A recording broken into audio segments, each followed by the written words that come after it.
Assalamualaikum warahmatullahi wabarakatuh. Alhamdulillahi rabbil alamin. Wassalatu wassalamul atammanil akmalani alal mab'usi rahmatan lil alamin. Nabiyina wa rasulina Muhammadin wa ala alihi wa ashabihi wa man tabi'ahum bi ihsanin ila yaumiddin. Amma ba'd. Fa ya ibadallah, kaum muslimin wal muslimat rahimani Allahu wa iyyakum. Alhamdulillah, segala puji bagi Allah Subhanahu wa ta'ala, yang mana pada kesempatan malam hari ini kembali Allah Subhanahu wa ta'ala memberikan kepada kita kesehatan, kekuatan, taufik dan hidayahnya, sehingga kembali kita bisa berkumpul di majelis yang mulia ini dalam rangka menghadiri kajian rutin kita membaca kitab Bulughul Maram karya Al-Imam Ibnu Hajar Al-Asqalani rahimahullahu ta'ala. Salawat serta salam semoga senantiasa tercurahkan kepada junjungan kita Nabi besar Muhammad sallallahu alaihi wasallam, kepada keluarga beliau, para sahabat beliau, dan orang-orang yang istiqamah di atas jalan beliau ila yaumil qiyamah. Insyaallah pada kesempatan malam hari ini kembali kita akan melanjutkan pelajaran kita masih tentang bab al-imamah, ya, atau keimaman, yang mana sebelumnya kita membahas tentang babus salatil jamaah. Pada pertemuan terakhir kita telah membahas beberapa hukum berkaitan tentang keimaman. Kita telah menyebutkan tentang hukum keimaman orang buta. Kita sebutkan hukumnya apa? Sah, ya, boleh tanpa dimakruhkan. Karena Nabi SAW ketika beliau bersafar untuk berperang, ya, seperti pada peperangan perang Badar dan juga perang Uhud, Nabi SAW menyuruh Ibnu Ummi Maktum untuk menjadi imam, padahal beliau adalah orang yang buta. Dan ini sebagaimana hadis nomor 450.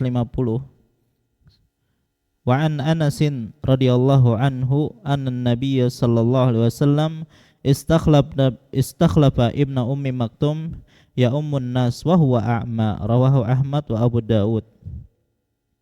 Dari Anas radhiyallahu anhu bahwasanya Nabi sallallahu alaihi wasallam pernah menjadikan Ibnu Ummi Maktum sebagai pengganti Nabi SAW di saat pergi.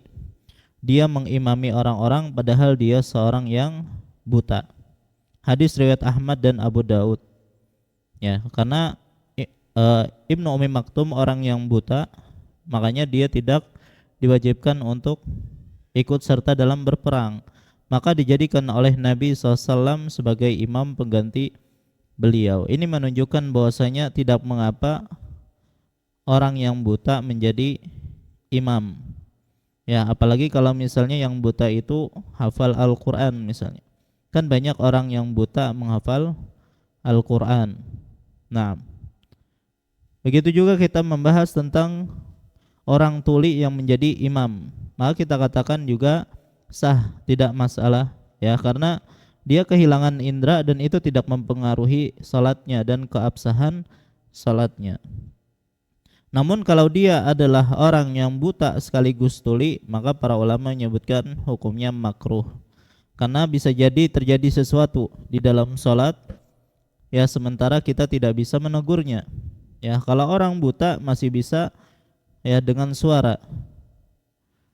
Orang yang tuli bisa masih dengan gerakan, dengan isyarat. Tapi kalau orang yang buta sekaligus tuli gimana caranya? Ya, maka para ulama menyebutkan hukumnya makruh. Sebagaimana kita juga telah membahas tentang keimaman orang yang belum disunat, ya, dan kita katakan hukumnya adalah sah, ya, walaupun sebagian ada yang mengatakan makruh.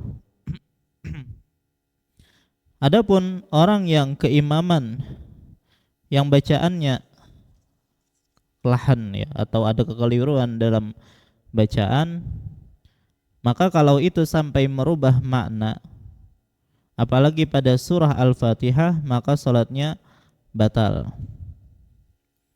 Ya, tapi kalau tidak merubah makna, ya, maka itu tidak mengapa, cuman lebih baik kalau ada yang orang lain yang bisa menjadi imam, maka itu yang lebih utama. Ya, selama tidak merubah makna, maka hukum keimamannya sah, tapi para ulama menyebutkan hukumnya makruh, tapi tidak sampai membatalkan salat. Kemudian kita juga membahas tentang orang yang gagap, ya, seperti mengulangi beberapa tak, ya, maka keimamannya sah, tapi para ulama menghukuminya sebagai makruh, ya. Kalau ada yang lain itu lebih utama. Begitu juga orang yang cadel atau pilat, ya, yang tidak bisa mengucapkan huruf ro, maka ini juga hukumnya sah, hanya saja para ulama menyebutkan makruh. Kemudian kita membahas tentang hukum keimaman orang yang tidak mampu memenuhi syarat atau mengerjakan rukun. Ya, seperti orang yang tidak mampu menutupi aurat karena tidak ada pakaian, apakah boleh dia dijadikan imam? Ya, atau seseorang yang tidak bisa berwudu, ya, atau tayamum juga tidak bisa, artinya dia sholat tanpa berwudu ataupun bertayamum, ya, dia dijadikan imam. Ini kalau tidak mampu memenuhi syarat atau tidak mampu mengerjakan rukun. Seseorang yang tidak mampu ruku karena sakit punggung misalnya, atau tidak mampu sujud karena baru operasi mata, maka kita katakan untuk sholat mereka sendiri itu sah hukumnya, karena itulah kemampuan dia, artinya dia sholat sesuai dengan kemampuan dia, ya, karena Allah berfirman fattaqullaha mastata'tum, bertakwalah kalian kepada Allah sesuai dengan kemampuan kalian. Nah, apakah keimaman mereka itu sah? Artinya kalau mereka dijadikan imam, apakah boleh? Maka kita katakan mereka ada dua kondisi. Kalau dia mengimami orang yang tidak mampu seperti dia, ya, seperti orang yang tidak mampu sujud tadi, mengimami orang yang juga tidak mampu sujud, sama-sama tidak mampu sujud, atau sama-sama tidak mampu rukuk, maka keimamannya sah berdasarkan kesepakatan para ulama. Nah, yang menjadi masalah kalau orang yang memiliki uzur tadi, ya, ternyata mengimami orang yang sehat, atau mengimami orang yang beda uzurnya dengan dia, maka ada khilaf dalam masalah ini, ya. Pendapat pertama, keimamannya tidak sah, karena kata mereka makmum apabila sholat di belakangnya maka akan meninggalkan rukun padahal dia mampu melakukannya. Ya, seperti orang yang duduk kan tidak mampu berdiri, ya, maka mau tidak mau makmum juga harus duduk, berarti mereka meninggalkan berdiri padahal mereka mampu berdiri. Jadi mereka mengatakan tidak sah. Baik. Supaya sah, maka yang mengimami adalah orang yang tidak ada masalah atau orang normal. Baik. Adapun pendapat yang kedua, pendapat kedua mengatakan sah, ya, karena orang yang punya uzur, salatnya sah untuk dirinya, maka juga sah kalau dia menjadi imam untuk orang lain, dan ini yang lebih kuat. Nah, bagaimana caranya, ya, mengikuti imam yang punya uzur seperti ini? Kalau uzurnya dalam berdiri, artinya imam tidak bisa berdiri. Maka dalam hal ini ada dua kondisi. Kalau imam dari awal tidak bisa berdiri, jadi salatnya langsung dari awal duduk, maka dalam hal ini wajib bagi makmum semuanya duduk. Ya, kalau dari awal imam tuh sudah duduk, maka makmum harus duduk semuanya. Tidak ada yang salat dalam keadaan berdiri. Ya, dan inilah yang pernah dipraktikkan oleh Nabi SAW ketika beliau sakit. Ya, beliau salat dalam keadaan duduk, melihat para sahabatnya salat dalam keadaan berdiri, maka beliau pun berisyarat menyuruh para sahabat untuk duduk. Adapun kalau ternyata duduknya itu di tengah-tengah salat, artinya dari awal dia berdiri, tapi karena kecapean ya, tidak kuat lama-lama berdiri, kemudian dia duduk, maka makmum tetap dalam keadaan berdiri. Ya, kenapa kita bedakan seperti ini?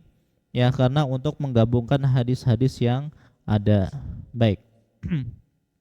Adapun selain berdiri, uzurnya seperti tidak mampu ruku, tidak mampu sujud, maka dalam hal ini makmum tetap wajib ruku dan wajib tetap sujud. Artinya kalau imam tidak mampu sujud, ya apalagi dia imam ratib misalnya kan, dia sujudnya dengan isyarat, sementara kalau makmum wajib sujud karena mereka mampu sujud. Jadi yang mengikuti imam menggugurkan rukun di sini hanyalah dalam keadaan berdiri. Wallahu a'lam. Baik. Nah, cuman dianjurkan bagi imam ratib, kita katakan kalau dia memang sakit dan sakitnya sakit permanen, maka lebih baik dia mengundurkan diri menjadi imam. Ya, masa setiap kali sholat jamaahnya duduk terus kan? Begitu juga kalau misalnya kalau sakitnya tidak permanen, maka dia minta uzur dulu untuk menjadi imam, silahkan menyuruhkan orang lain untuk sholat. Nanti kalau dia sudah sembuh, baru dia kembali menjadi imam. Nah, itu yang lebih baik bagi imam ratib. Baik. Adapun kalau misalnya imamnya dengan makmumnya itu berbeda pendapat tentang satu hal yang itu rukun ataukah tidak, maka itu dikembalikan kepada apa yang diyakini oleh masing-masing. Kalau imam meyakini itu bukan rukun, sementara makmum menganggap itu rukun, kalau ternyata imam meninggalkannya, ya maka tidak masalah, kita anggap keimamannya sah karena sesuai dengan apa yang diyakini oleh imam. Kalau makmum tetap melakukan apa yang diyakini itu adalah rukun. Nah, kita sudah menyebutkan kaidah dalam masalah ini, ya, membedakan antara permasalahan fikih menurut keyakinan kita dengan orang yang memiliki keyakinan sesuai dengan dalil yang sampai kepada dia. Baik. Kemudian kita sebutkan bahwasanya wanita apakah sah menjadi imam? Ya, kalau makmumnya adalah sama-sama wanita, maka tidak masalah. Ya, bahkan dianjurkan kalau ada wanita bersama-sama gitu ya, maka dianjurkan bagi mereka untuk salah satunya menjadi imam. Makanya dalam hadis nomor 449, wa an ummi Waraqah radhiyallahu anha anna nabiyya sallallahu alaihi wasallam amaraha an ta'umma ahla dariha. Dari Ummu Waraqah radhiyallahu anha bahwasanya Nabi sallallahu alaihi wasallam memerintahkannya untuk mengimami orang-orang yang ada di rumahnya. Maksudnya adalah kalangan wanita semuanya. Nah, jadi sini ada perintah Nabi untuk wanita mengimami para wanita yang lain, maka ini dianjurkan. Baik. Tapi kalau dia menjadi imam bagi para lelaki, maka tidak boleh, dan ini kesepakatan para ulama, baik laki-laki itu adalah laki-laki dewasa ataupun anak kecil yang sudah tamyiz misalnya, maka tidak boleh ibunya menjadi imam bagi anak tersebut. Ya, kecuali kalau anaknya yang masih ya umur 1 tahun, 2 tahun, yang masih ya main-main gitu ya, tidak mengapa, tapi tidak diniatkan ibunya sebagai imam, enggak ya, cuman anaknya aja yang ngikutin gerakan ibunya untuk melatih anak tersebut menjadi imam. Tapi kalau anak itu sudah tamyiz, yang sudah bisa bacaannya sudah bagus, ya, artinya dia sudah layak menjadi seorang imam misalnya, maka tidak boleh ibunya menjadi imam. Baik. Kemudian kenapa wanita itu tidak boleh menjadi imam bagi laki-laki? Ya, pernah hal ini tidak pernah dicontohkan oleh Nabi sallallahu alaihi wasallam. Ya, begitu juga hadis yang kita sebutkan, yang mana Nabi SAW mengatakan wala tu'ammanu wala ta'ummanna imra'atun rajulan. Tidaklah seorang perempuan boleh menjadi imam bagi laki-laki. Ya, walaupun hadisnya dikritisi oleh para ulama secara sanadnya. Begitu juga wanita, ya, saf mereka kan di belakang bukan di depan, ya. Dan juga suara wanita itu bisa menjadi fitnah bagi para lelaki, maka tidak mungkin mereka menjadi imam. Baik. Dan kita sudah menyebutkan tentang hukum keimaman anak kecil yang sudah mumayyiz untuk orang-orang yang baligh. Ya, para ulama berbeda pendapat. Ya, pertama kalau itu adalah salat sunnah, maka mereka sepakat boleh anak yang belum baligh itu menjadi imam dalam salat sunnah seperti salat tarawih, mereka sepakat sah. Yang menjadi masalah adalah dalam salat fardu. Ya, apakah sah anak yang belum balik menjadi imam? Ya, maka pendapat yang paling kuat adalah sah. Ya, berdasarkan hadis Umar bin Salimah yang mengimami kaumnya padahal dia masih kecil, belum balik. Nah, kenapa mereka berbeda pendapat dalam masalah ini? Karena kata mereka, salatnya anak kecil yang belum balik itu terhitung sebagai salat sunnah. Ya, berarti seolah-olah niatnya adalah salat sunnah, sementara orang di belakangnya adalah salat fardu. Maka terjadilah perbedaan niat di sini. Ya, itu kata mereka. Tapi nanti kita bahas bahwasanya perbedaan seperti ini tidak mempengaruhi keabsahan salat. Baik. Nah, kemudian kita membahas tentang imam yang berhadas ataupun bernajis. Baik. Imam, kalau dia mengetahui dia adalah orang yang berhadas ataupun dia memiliki najis tapi tetap menjadi imam, maka dia berdosa. Ya, bahkan dosanya dosa besar dan bisa terjatuh kepada kekufuran. Kenapa? Karena sengaja sholat tanpa bersuci. Baik. Nah, yang masalahnya adalah bagaimana dengan sholat makmum. Ya, jadi imam sengaja sholat tanpa bersuci tadi. Ya, bagaimana dengan sholat makmum? Kalau makmum tidak tahu kondisi imam, maka sholat makmum jadi sah saja, tidak masalah. Baik, bagaimana kalau ternyata imam itu lupa? Ya, lupa kalau dia berhadas ataupun lupa dia bernajis. Pertama gini ya. Imam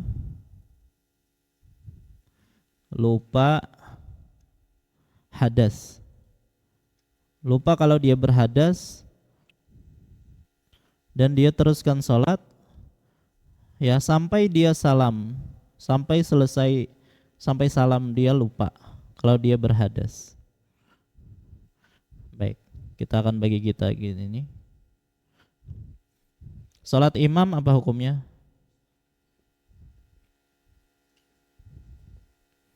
Berhadas. Batal kan? Tidak sah. Tidak sah.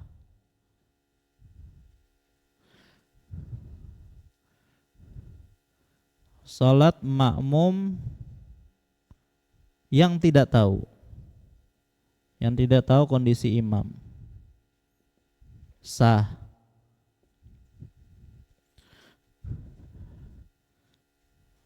Salat makmum yang tahu kalau imamnya berhadas tapi tidak dia ingatkan, yang tahu, artinya makmum ingat tadi imamnya batal wudunya, ya, tapi imamnya lupa dia salat, ya, dia teruskan sampai salam.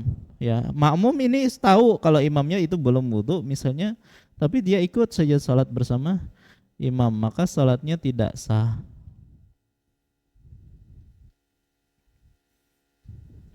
Baik. Ingat kita membahas tentang imam lupa sampai salam. Sekarang kalau imam lupa najis, ya. Ada najis di bajunya misalnya, mungkin bajunya bekas dikencengi anaknya, tapi dia lupa dia pakai baju tersebut. Ya. Lupa najis atau tidak tahu ya kalau najis atau tidak tahu. Kalau dia ada najisnya. Baik. Kayak tadi, salat imam sah. Nah, ini bedanya antara hadas dengan najis. Baik, kalau lupa hadas sampai akhir salam, salatnya tidak sah. Tapi kalau lupa najis atau tidak tahu kalau di tubuhnya ada najis, ya, maka salat imam sah. Ini ingat, tidak tahu sampai salam ya. Sampai salam.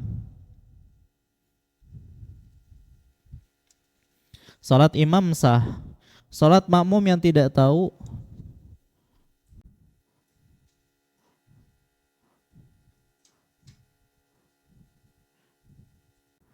sah. Salat makmum yang tahu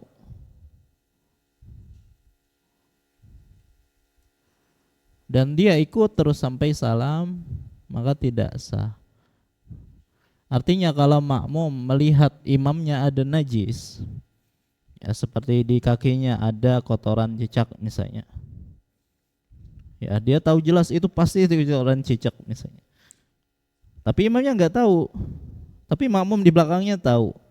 Baik, maka dalam hal ini kalau dia lanjutkan salat bersama imam, maka salat makmum tidak sah, ya. Terus apa sikap makmum dalam hal ini? Kalau untuk negur, gimana cara negurnya?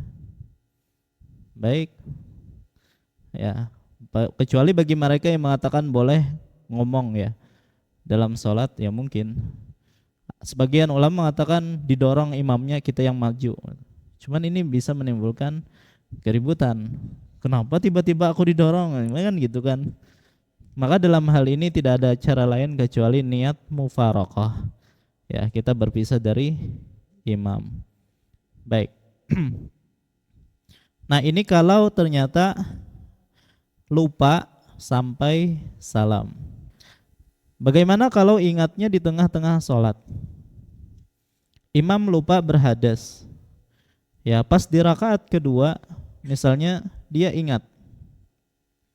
Apa yang harus dilakukan? Wajib dia keluar langsung. Artinya wajib dia putus sholatnya, ya, dan keluar dari imam, dia wudhu dan seterusnya. Bagaimana dengan makmum? Maka dalam hal ini boleh imam menarik ya seseorang untuk menggantikan dia menjadi imam, itu boleh. Atau kalau imam tidak menarik, makmum sendiri yang maju, silahkan, tidak masalah. Kalau tidak ada yang maju, nggak apa-apa, sholat sendirian. Ya, masing-masing sholat sendirian. Maka lebih utama sebenarnya kalau imam dalam hal ini tarik seseorang untuk jadikan pengganti dia sebagai imam. Itu lebih utama daripada bingung akhirnya. Ya, apalagi yang di belakang nggak tahu kisahnya nih gimana nih. Ya, maka lebih baik ditarik seseorang untuk menggantikan dia sebagai imam. Bagaimana kalau najis? Nih, kalau tadi kan hadas, nggak mau dia harus keluar. Nggak mungkin dia wudhu sambil sholat. Ya, kalau ini najis gimana? Dia mengetahui ada najis ternyata. Kalau dia bisa menghilangkan najis waktu dia ingat, ya, atau waktu dia tahu, misalnya dia baru tahu kalau di bajunya ada najisnya. Kalau dia bisa hilangkan saat itu juga, maka sholatnya teruskan, tidak masalah. Tapi kalau nggak bisa, ya, karena bajunya itu yang kena, Sementara tidak mungkin dia lepas bajunya nanti tersingkap auratnya atau gimana, maka dia batalkan salatnya, biar gantikan orang lain untuk menjadi imam. Ya, jadi kalau najis, kalau bisa dihilangkan pada waktu itu juga, maka silahkan lanjut. Kalau tidak, maka wajib keluar. Kalau hadas, mau nggak mau, dia harus keluar langsung. Baik, nah itu rincian berkaitan tentang masalah imam.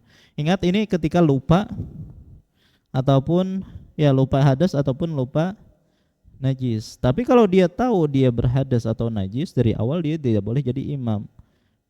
Baik. Kalau dia menjadi imam nekat, ya tadi dia akan terjerumus pada dosa besar, bahkan bisa terjatuh kepada kekufuran karena masa sholat tanpa bersuci kan. Baik. Baik, kemudian apa hukum keimaman orang yang ummi? Apa artinya orang yang ummi? Yang tidak pandai membaca Al-Fatihah. Ya. Ummi itu ada dua. Ada yang tidak hafal Al-Fatihah, ada mengganti huruf dengan huruf yang lain. Siratal lazina, pakai zai. Baik. Maka bagaimana hukum orang seperti ini? Mengganti huruf dengan huruf yang lain itu ada 3 kondisi. Mengganti huruf dengan huruf yang lain itu ada 3 kondisi. Baik. Pertama adalah mengganti huruf dengan huruf yang lain yang jauh dari segi makhrajnya beda, dari sifatnya juga beda. Kembali ke pembahasan kita, jadi keimaman ummi yang tidak pandai membaca Al-Fatihah. Ummi itu bisa tidak hafal Al-Fatihah atau yang mengganti huruf dengan huruf yang lain. Dan kebanyakan kaum muslimin itu hafal sudah Al-Fatihah. Ya, paling yang ada yang tidak hafal itu yang baru masuk Islam.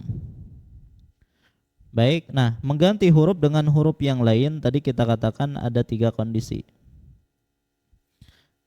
Mengganti huruf, yang pertama mengganti huruf dengan huruf yang lain, cuman tidak ada kedekatan antara 2 huruf tersebut baik secara makhraj ataupun sifat.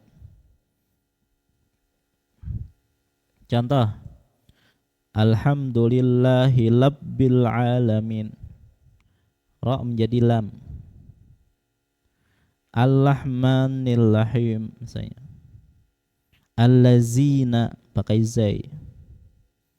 Kalau orang Jawa bisanya Alhamdulillahi Rabbil Alamin. Ada eng. Ya, ada yang seperti itu enggak? Ada, kita dapati dulu waktu kita di Jember di stasiun itu, ternyata imamnya seperti itu bacaannya. Ya. Baik. Kalau ia sengaja membaca dengan salah padahal mampu memperbaikinya, maka tidak sah salatnya orang seperti ini. Ya, artinya dia sengaja membacanya seperti itu, padahal dia mampu membaca tidak seperti itu. Ya, maka salatnya tidak sah seperti ini. Wajib bagi dia untuk memperbaikinya. Tapi kalau dia mampunya seperti itu, ya dicoba-coba untuk belajar sudah, ya diingatkan, diulang-ulang, itu tetap saja seperti itu, ngalamin, ya maka salatnya sah. Baik. Nah sekarang orang seperti ini kalau dijadikan imam gimana? Ya, gimana kalau dia dijadikan imam seperti itu? Kalau makmumnya adalah orang yang lebih parah dari dia atau semisal dia, sama-sama ngalamin, ya, maka salat mereka sah. Ya, dan mereka mampunya seperti itu. Ya.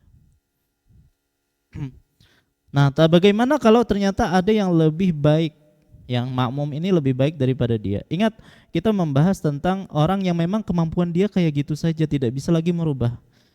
Berusaha pun dirubah yang nggak bisa, ya apalagi orang tua. Ya, artinya lidahnya itu sudah kayak kaku gitu loh. Ya, untuk dirubah, dipapasakan nggak bisa juga. Beliuran sidin belajar tajwid tetap aja kayak gitu misalnya. Baik, nah dijadikan orang imam seperti itu, maka kita katakan kalau makmumnya ada yang semisal dengan dia atau lebih parah, maka sholatnya sah, tidak masalah. Karena dia yang paling baik misalnya, tidak ada yang lebih baik daripada dia. Nah, bagaimana kalau orang yang seperti kita misalnya bacaan bagus, ya kebetulan kita jadi makmum, ya karena kita nggak tahu ternyata kondisi imamnya demikian, misal. Ya kalau kita tahu dari awal ternyata imamnya demikian, maka cari imam yang lain. Jangan sholat bersama dia. Ya. Tapi kalau misalnya kita tidak tahu dari awal kita bersama dia, apakah sholat makmum itu sah? Ya, sebagian para ulama dan banyak para ulama mengatakan batal sholat makmum. Ya. Pendapat yang kedua mengatakan salat makmum itu sah, hanya saja sangat-sangat dimakruhkan.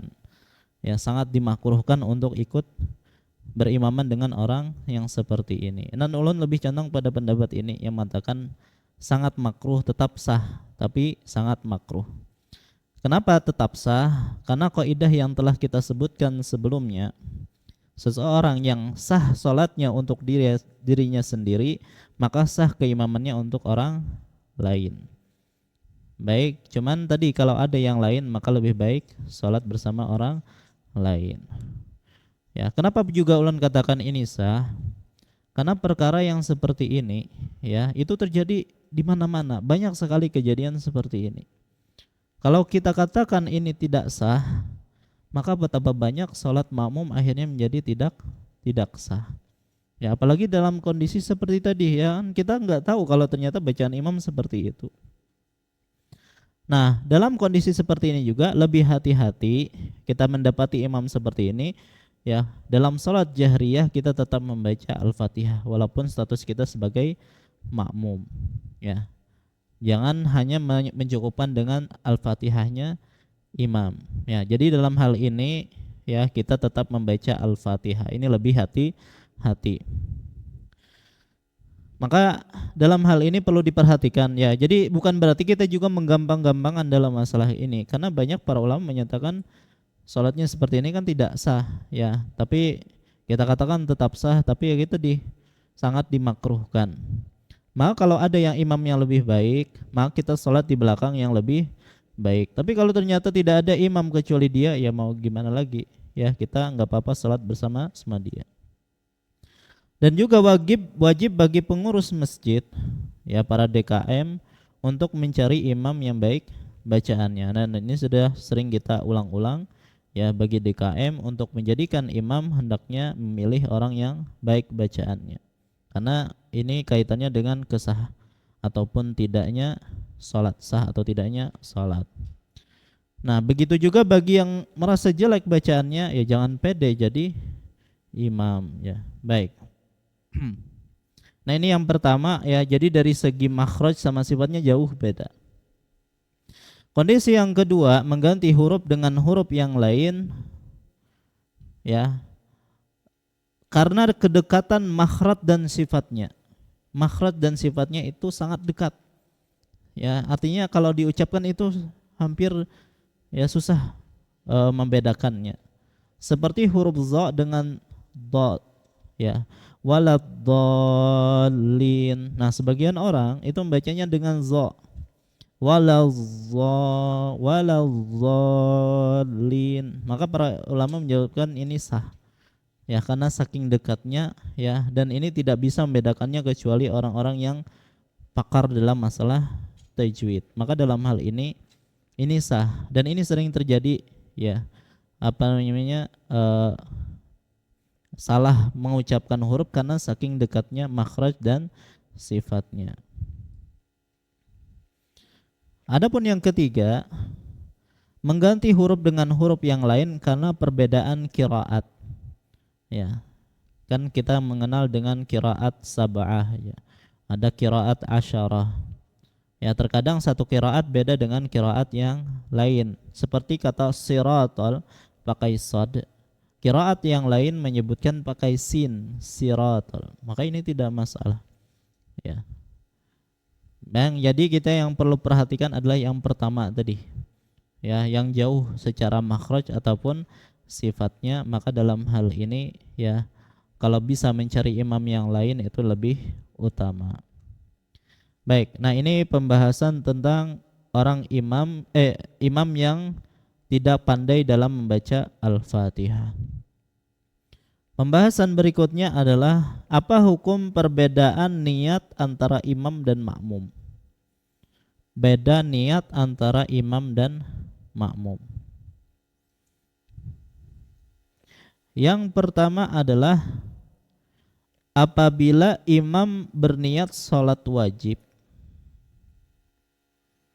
sedangkan makmum berniat sholat sunnah. Misal, seseorang sholat di masjid kompleknya, misalnya maghrib misalnya, karena maghribnya agak cepat di situ, di sini misalnya agak lambat sholatnya, jadi sholat di situ sampai di sini, ternyata orang masih sholat.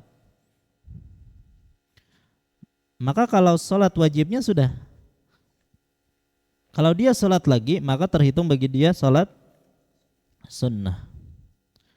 Ya, kan dia dianjurkan untuk sholat lagi itu, terhitung sholat sunnah. Apakah boleh hal seperti ini? Ya, maka para ulama menjelaskan itu boleh.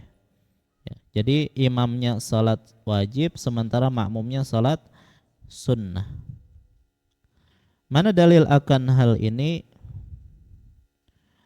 Dalilnya adalah sabda Nabi SAW kepada Abu Dzar radhiyallahu an,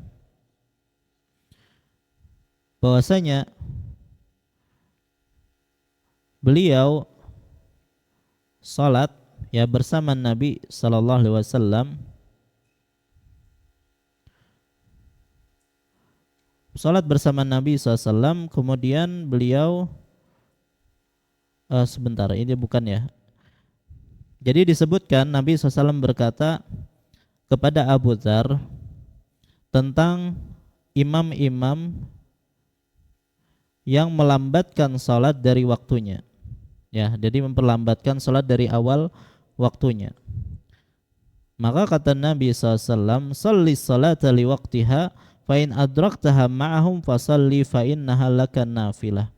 Ya, jadi wallahu alam, jadi Abu Dzar ya mendapati ada beberapa imam yang mengakhirkan salat dari waktunya. Baik, dari awal waktunya. Maka Nabi SAW menyuruh untuk dia salat di awal waktunya bersama makmum yang ada bersamanya. Nah, ketika dia mendapati jamaah yang lain ya, yang mana mereka masih salat pada waktu itu, maka Nabi SAW menyuruh untuk salat bersama mereka, fa innaha laka nafilah, karena sesungguhnya itu terhitung sebagai salat sunnah bagimu. Baik, nah ini pertama. Begitu juga sabda Nabi SAW kepada laki-laki yang masuk ke masjid padahal dia sudah salat di rumahnya atau bersama sahabatnya. Ya, afwan. Jadi ada seorang laki-laki masuk masjid. Jadi seorang laki-laki masuk masjid dan Nabi SAW telah selesai salat. Nabi selesai salat. Kemudian datang laki-laki tadi. Maka Nabi SAW pun bertanya kepada para sahabatnya, "Man yatasaddaq ala hadza?" Siapa yang mau bersedekah dengan orang ini? Baik, maka otomatis orang yang masuk ini akan jadi imam, dan orang yang bersedekah yang dimaksud oleh Nabi yang sudah salat akan salat bersama orang ini dan terhitung bagi dia sebagai salat sunnah. Baik, berarti ini menunjukkan bolehnya perbedaan niat antara imam dengan makmum. Baik, itu kalau imam yang salat wajib, makmum salat sunnah. Sekarang kita balik. Imam yang salat sunnah dan makmum salat wajib. Baik, apa hukumnya? Maka ada khilaf di kalangan para ulama. Jadi kalau imamnya salat sunnah, makmumnya salat wajib. Jumhur ulama menyatakan tidak sah. Tidak sah.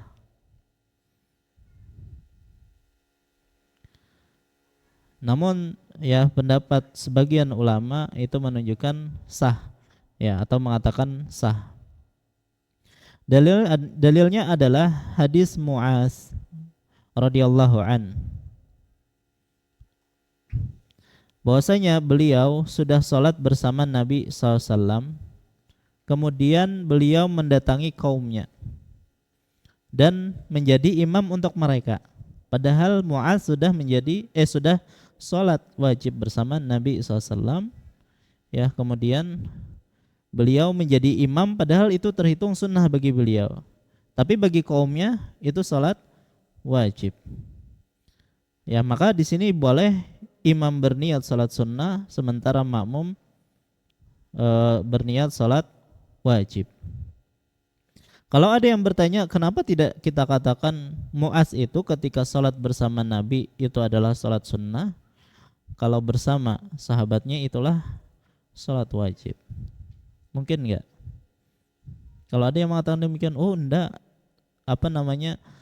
Mu'az itu sholat bersama Nabi itu sholat sunnah saja, niatnya sholat sunnah, tapi ketika dia mengimami kaumnya, dia berniat sholat wajib, katanya. Maka kita katakan itu terbantahkan, tidak mungkin itu dilakukan oleh Mu'az. Kenapa? Ya, karena dalam riwayat yang lain disebutkan hiyalahu tatawu wa hiyalahu maktubah.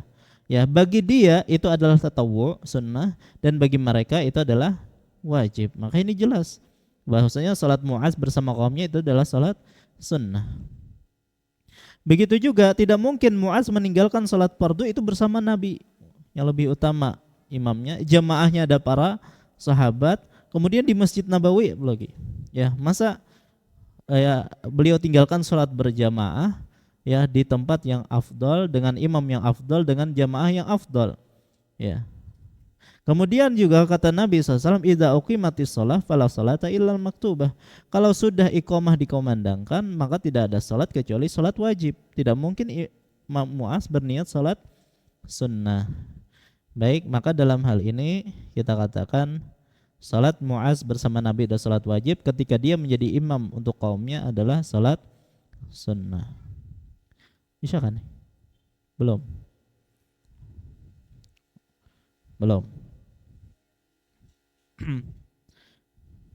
Sudah.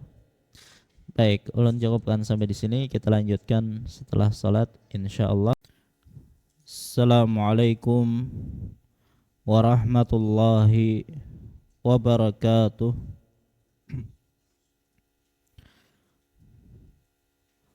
Alhamdulillahi wahdah, wassalatu wassalamu ala man la nabiyya ba'dah, nabiyina wa rasulina Muhammad ibn Abdullah wa ala alihi wa ashabihi wa man walah, amma ba'd.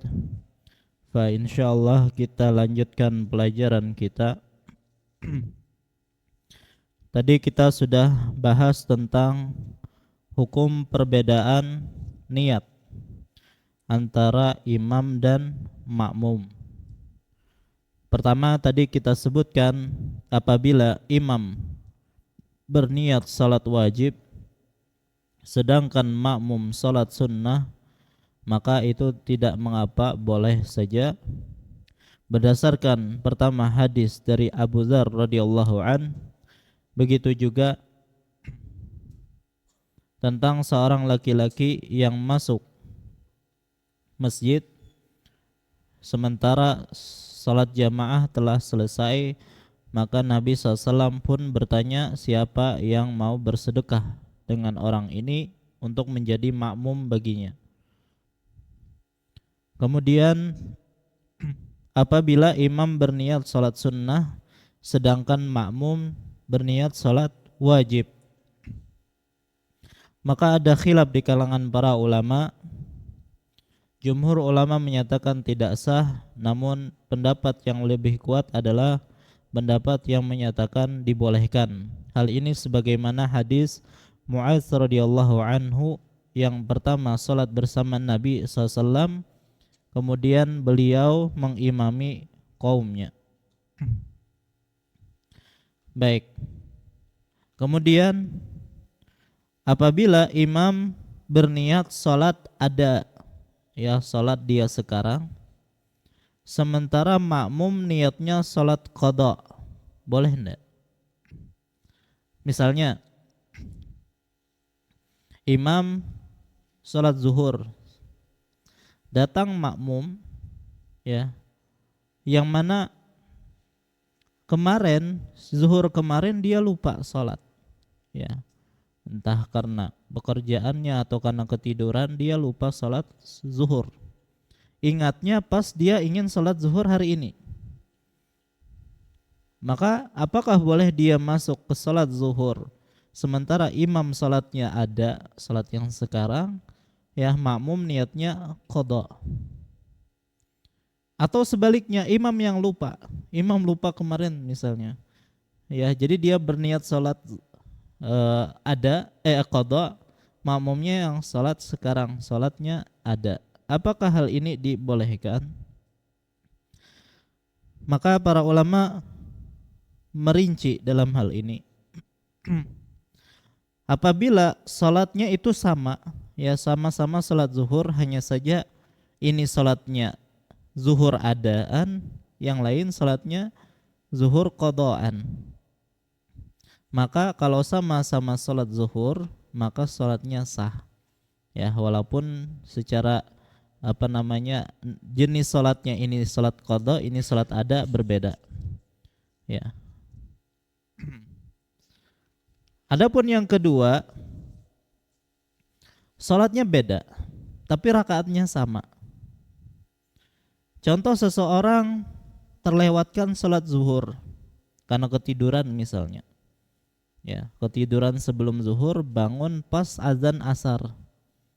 Maka dia terlewatkan salat zuhur. Datang ke masjid, maka imam salat asar, sementara dia ingin mengqadha salat zuhur. Boleh hendak dia berimaman dengan imam yang salat asar dengan niat salat zuhur? Maka wallahu alam, para ulama menjelaskan ini juga diperbolehkan. Jadi tidak mengapa imam salat asar dia salat zuhur. Baik, kalau yang ketiga, bagaimana kalau salatnya beda, rakaatnya beda? Ya, kalau yang tadi kan sama rakaatnya. Misalnya, dan dalam hal ini ada dua kemungkinan. Rakaat makmum lebih banyak daripada rakaat imam. Misal, makmum ketinggalan salat asar, ya, dan dia ingin kerjakan pas imam lagi mengerjakan salat maghrib. Maka rakaat makmum itu lebih banyak daripada rakaat imam. Maka dalam hal ini tidak masalah ketika imam salam, makmum bangkit lagi untuk menambah satu rakaat. Ini tidak masalah, seperti orang masbuk, ya, mirip seperti orang masbuk. Nah, yang menjadi masalah rakaat makmum itu lebih sedikit, rakaat imam lebih banyak. Seperti orang yang ingin mengqadha salat maghrib, ya, tapi imam sudah salat isya. Baik, taruh dia salat dari awal, otomatis imam akan salam pada rakaat keempat, ya. Artinya makmum kelebihan kalau ikut imam. Maka kalau makmum sudah 3 rakaat, apa yang harus dilakukan oleh makmum? Maka di sini ada dua pendapat di kalangan para ulama, atau ada dua opsi, ya, dua pilihan. Boleh dia duduk saja, jadi imam naik ke rakaat keempat, dia duduk saja, menunggu imam duduk, sampai nanti salam barengan. Itu boleh. Dan ini yang lebih utama, wallahu alam. Sebagian ulama mengatakan ini lebih utama. Ada juga yang mengatakan tidak mengapa dia ketika selesai tasyahud pada rakaat ketiga, dia niat mufarakah, dia pun salam, ya. Dan kalau dia ingin naik lagi untuk salat isya, dia dapat 1 rakaat misalnya, maka itu juga diperbolehkan. Jadi wallahu alam, jadi untuk perbedaan niat yang mana ini satu qadha, satu ada, ya, ada berapa tadi kondisinya? Ada 3. Pertama, kalau sama salatnya, ya. Zuhur dengan zuhur. Hanya saja ini adaan, ini qadaan. Maka ini boleh, tidak masalah. Atau beda salatnya tapi sama rakaatnya, juga tidak masalah. Nah, tapi kalau beda rakaatnya, jumlah rakaatnya, bisa ada kemungkinan makmum lebih banyak rakaatnya daripada imam, maka tidak masalah ketika imam salam, makmum naik ke rakaat berikutnya. Tapi kalau makmum itu lebih sedikit rakaatnya daripada imam, maka dia tunggu, duduk saja terus, ya, teruskan dia doa, tidak masalah, ya, menunggu imam tasyahud dan nanti dia salam bersama imam. Wallahu a'lam. Nah, inilah berkaitan tentang perbedaan antara niat imam dengan niat makmum. Baik. Berikutnya adalah pembahasan tentang posisi imam dan posisi makmum. Atau posisi makmum itu di mana gitu. Pertama, apabila makmum hanya satu orang. Ya, apabila makmum hanya satu orang. Jadi ada imam dan makmum. Jadi hanya dua orang, ya. Di manakah posisi makmum? Maka ada khilaf di kalangan para ulama. Ada yang mengatakan makmum berdiri sejajar dengan imam di sebelah kanan, di sebelah kanannya imam. Pendapat pertama, makmum berdiri di sebelah kanan imam dan itu sejajar, bukan mundur sedikit apalagi maju, ya. Pas sejajar dengan imam. Dalil akan hal ini hadis nomor 442. Wa an Ibni Abbas radhiyallahu anhuma qala Sallaitu ma'a Rasulillah sallallahu alaihi wasallam dzata lailah faqumtu an yasarihi fa akhadha Rasulullah sallallahu alaihi wasallam bi ra'si min wara'i faja'alani an yaminih, muttafaqun alaih. Dari Ibnu Abbas radhiyallahu anhuma, dia berkata, pada suatu malam aku pernah salat bersama Rasulullah SAW.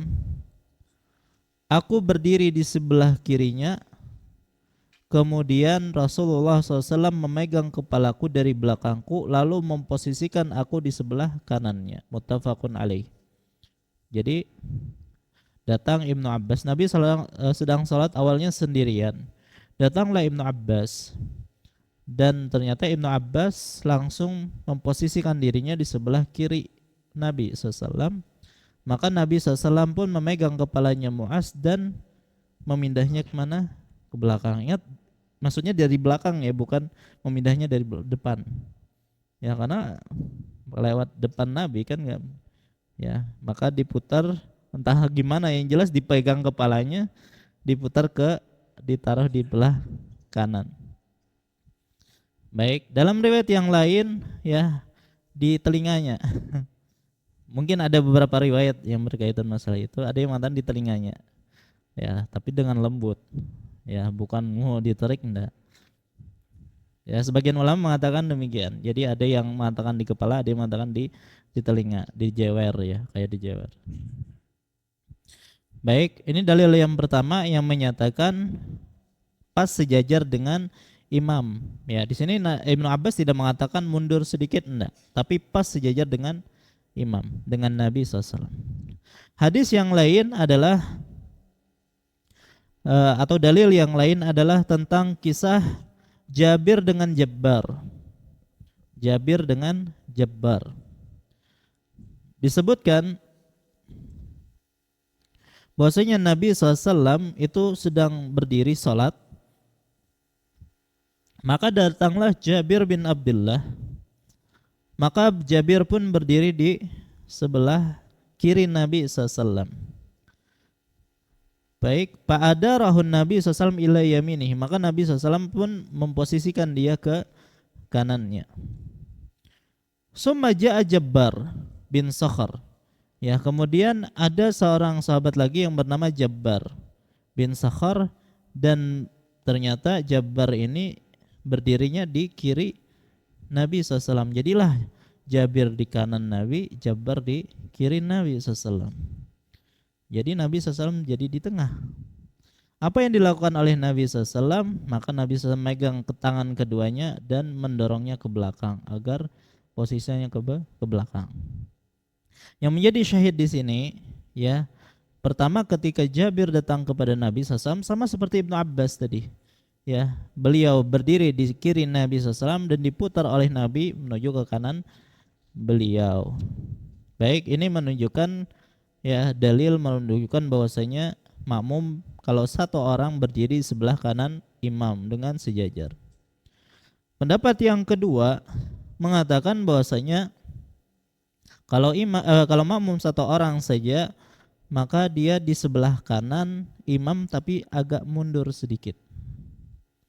Alasan mereka kenapa mengatakan demikian, ya, untuk kehati-hatian. Bisa jadi kalau sejajar nanti bisa makmumnya agak maju dikit, ya, kada pas sejajar. Nah, untuk menghindari itu kata mereka mundur sedikit. Tapi wallahu alam ini tidak ada dalilnya berkaitan masalah mundur sedikit. Yang jelas yang ada dalilnya adalah sejajar, dan dalam hal ini perlu kehati-hatian dari makmum, jangan sampai maju daripada imam. Baik. Lantas kalau misalnya, ya, tadi kan harus kanan, ya. Kalau ternyata ada yang sholat di sebelah kiri gimana? Kanannya kosong tapi dia sholatnya di sebelah kiri. Apa hukumnya? Ya, atau di kanan tadi tapi mundur sedikit, ya. Kalau di kiri, ya, maka para ulama mengatakan, ada yang mengatakan tidak sah, ada yang mengatakan tetap sah. Jumhur ulama tetap mengatakan sah, wallahu alam. Dan ini yang lebih kuat, ya, karena berdirinya makmum di sebelah kanan itu sunnah.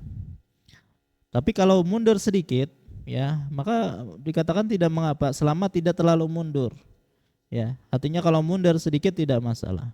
Yang menjadi masalah itu kalau di belakang. Jadi imam di depan, makmum tuh di belakangnya, pas. Maka dalam hal ini lebih kuat itu tidak sah. Kenapa? Nanti kita akan bahas tentang sholat seseorang yang sholat sendirian di belakang shaf. Ya, pendapat yang paling kuat itu tidak sah. Baik. Nah, jadi kalau mau sebelah kanan itu yang sunnah. Kalau ada pun yang sholat sebelah kiri, maka juga sah, ya, walaupun ini menyelisihi sunnah. Kalau mundur sedikit, ya, karena mungkin mengambil pendapat yang tadi mengatakan mundur sedikit, maka walau alam mungkin tidak masalah. Tapi yang lebih utama tadi sejajar dengan imam. Tapi kalau di belakang, maka nanti ada penjelasan tentang hukum sholat seseorang di belakang shaf sendirian. Baik. Itu kalau makmumnya satu orang. Bagaimana kalau makmum dua orang atau lebih, ya, sebagaimana kebanyakan sholat jamaah, maka sunnah bagi imam untuk berada di depan para makmum, ya, sebagaimana yang masyhur tempat kita, berdasarkan pertama perbuatan Nabi SAW yang dinukil secara mutawatir, ya. Setiap nukilan Nabi SAW menjadi imam pasti Nabi SAW itu di depan. Begitu juga tadi kisah Jabir dan Jabbar. Masih ingat tadi ketika Jabir datang ke kiri Nabi, diputar oleh Nabi sampai ke kanan beliau. Datanglah Jabbar berdiri di kiri Nabi SAW. Maka jadilah Nabi SAW di tengah. Maka Nabi SAW memegang kedua tangan sahabatnya ini dan mendorongnya ke belakang, ya, supaya mereka posisinya di belakang. Ini menunjukkan bahwasanya imam itu di depan apabila makmumnya dua orang ataupun lebih. Kemudian juga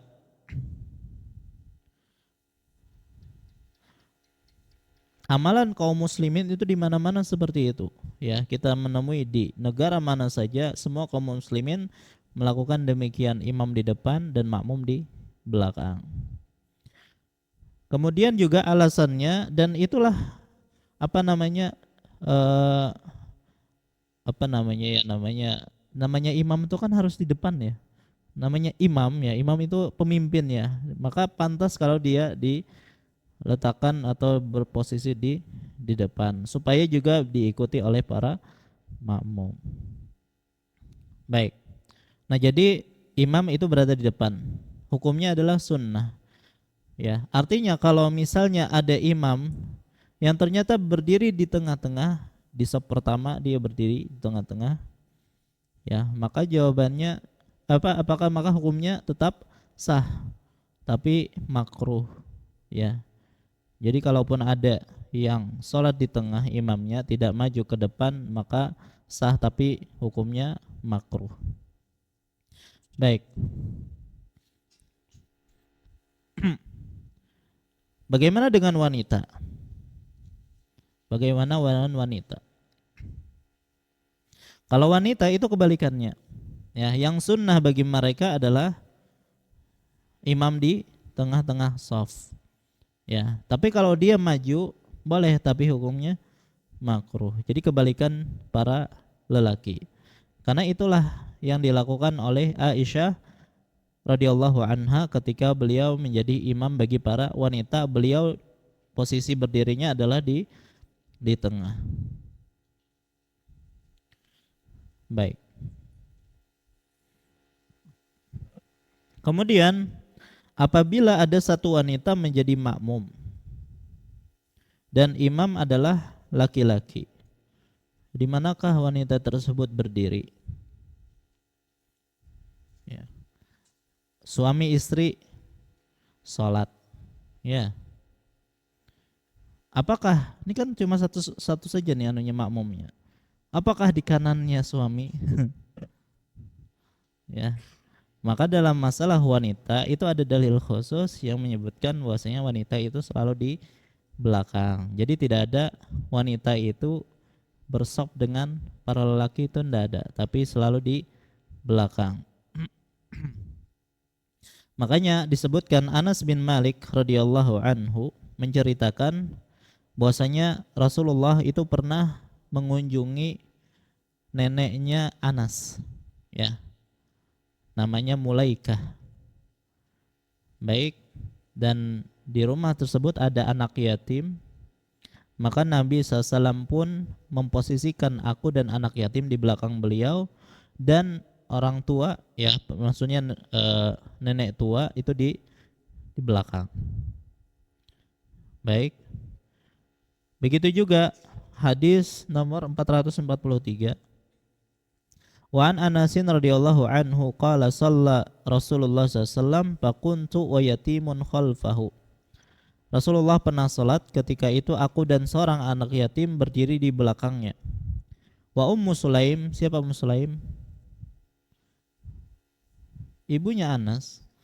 Ibu Anas di belakang kami. Nah, jadi dalam riwayat mengatakan adalah neneknya Anas yang namanya Mulaikah.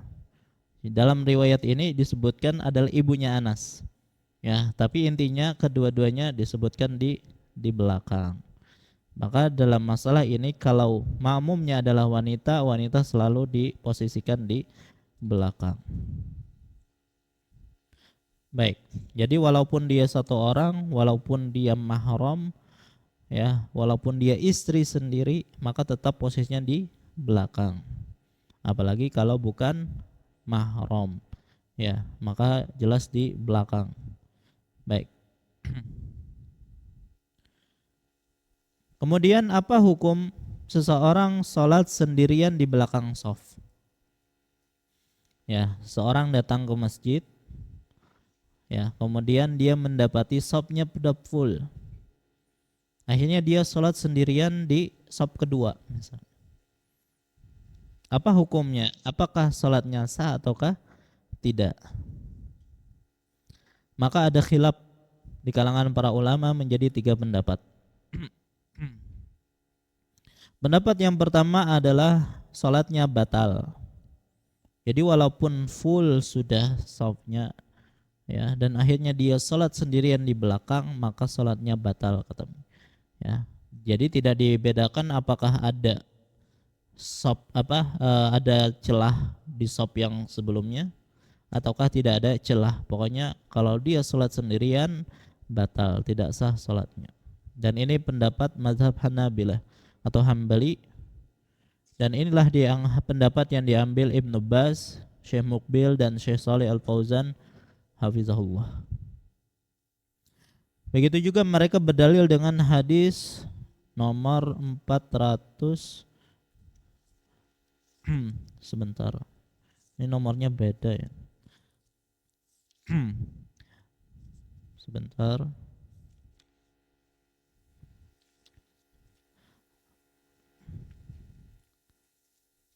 446. Dalam 445.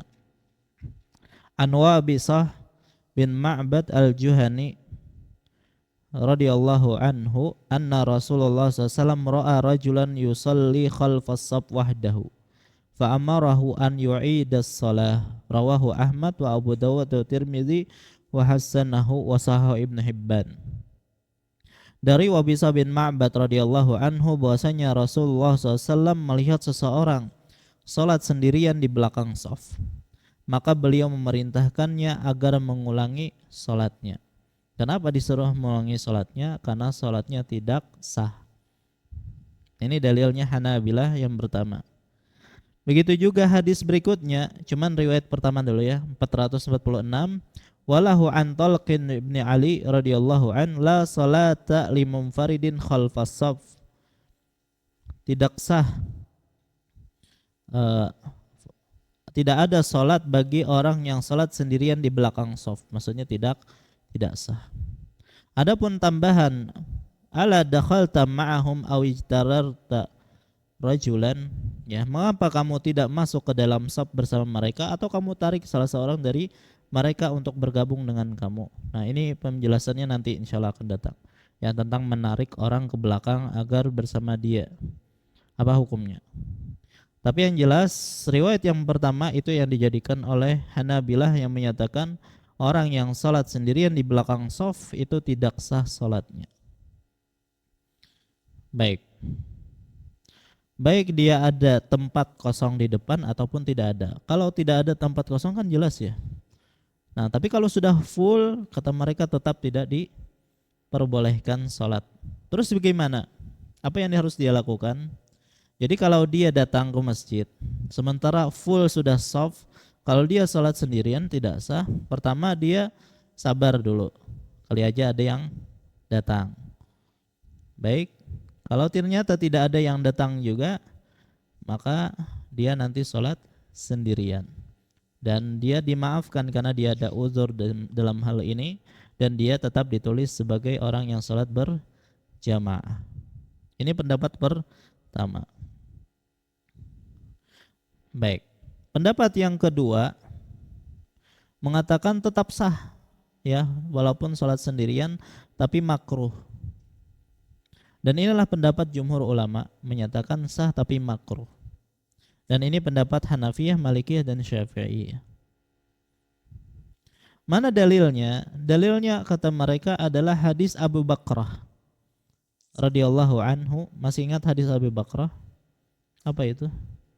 Yaitu ketika dia datang mendapati Nabi SAW ruku'. Sudah? Sementara dia masih jauh dari shaf. Ya, maka apa yang dilakukan? Dia ruku'. Jadi dia takbir, ruku, terus jalan sampai ke shaf. Wah, di sini dikatakan dia sempat sholat sendirian di belakang shaf. Baik. Kemudian juga hadis Ibnu Abbas tadi, yang ketika dia berdiri di sebelah kiri Nabi, kemudian dia putar, Nabi diputar memutarnya ke sebelah kanan beliau. Maka sempat Anas itu sholat sendirian walaupun sebentar gitu ya, dan memposisikannya di kanan Nabi SAW. Begitu juga kata mereka perempuan yang sholat sendirian di belakang shaf, dan hukum asalnya sama antara hukum laki-laki dan perempuan, ya, kecuali ada dalil yang mengkhususkan perempuan. Di sini tidak ada pengkhusus kata mereka. Kalau hal ini sah, maka sah juga para bagi para lelaki. Terus bagaimana dalil yang dibawakan oleh Hanabilah tadi, hadis-hadis yang kita sebutkan yang menunjukkan itu tidak sah? Maka para jumhur mengatakan itu dibawa kepada makruh saja, tidak batal katanya. Baik, ini pendapat yang kedua yang menyatakan makruh tapi tidak batal. Pendapat yang ketiga,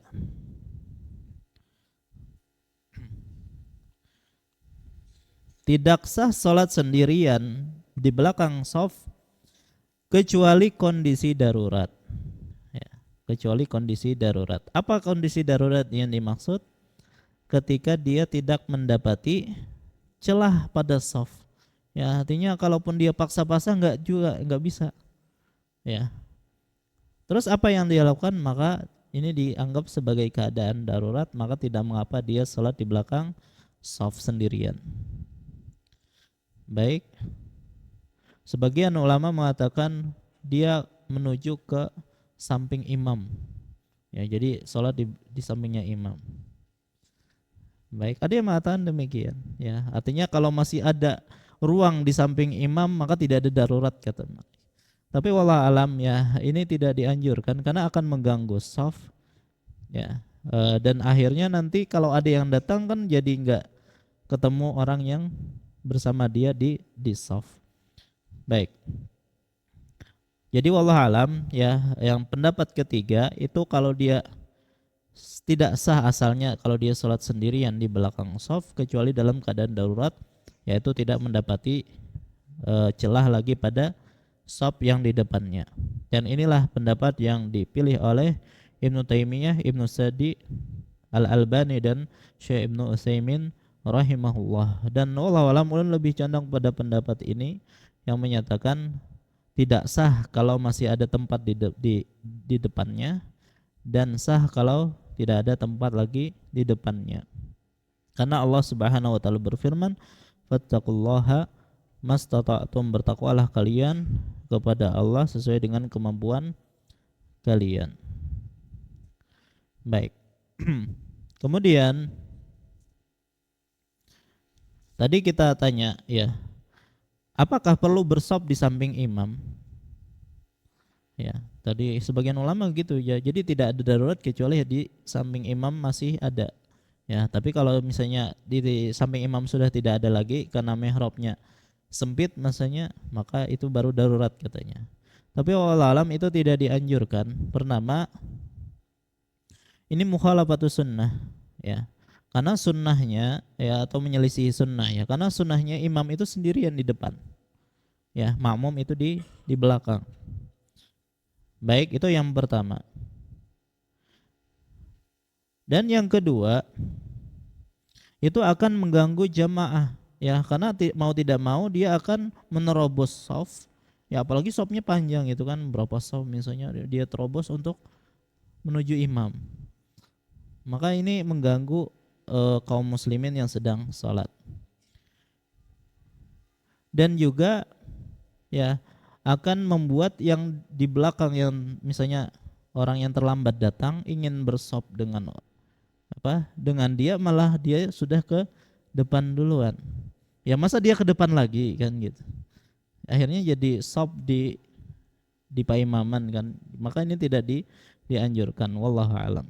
Ya, jadi tidak perlu maju ke tempat imam. Kemudian tadi, apakah perlu menarik seseorang ke belakang? Ya, supaya dia ada teman untuk bershaf.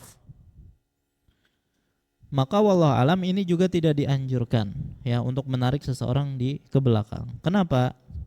Pertama, kalau dia tarik orang di depan dan ke belakang, maka akan ada celah di shaf pertama atau di shaf di depannya. Ya, padahal kita disuruh untuk menutup shaf.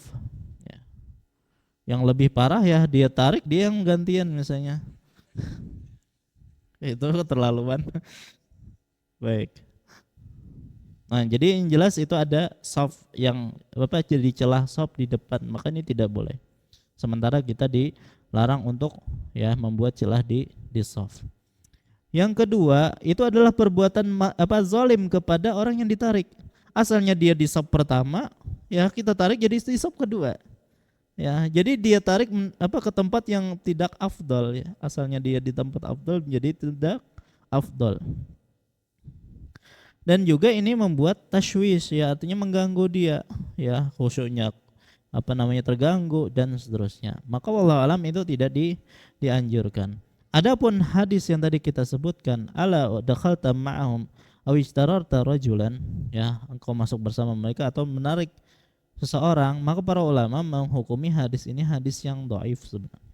Walaupun Syalbani di sini wallahu alam ya ditulis ini sahih. Tapi kalau kita lihat ya yang dihukumi oleh para ulama yang lain, mereka mengatakan hadis ini hadisnya dhaif, dan oleh lebih condong pada pendapat yang menyatakan hadisnya adalah hadis yang dhaif.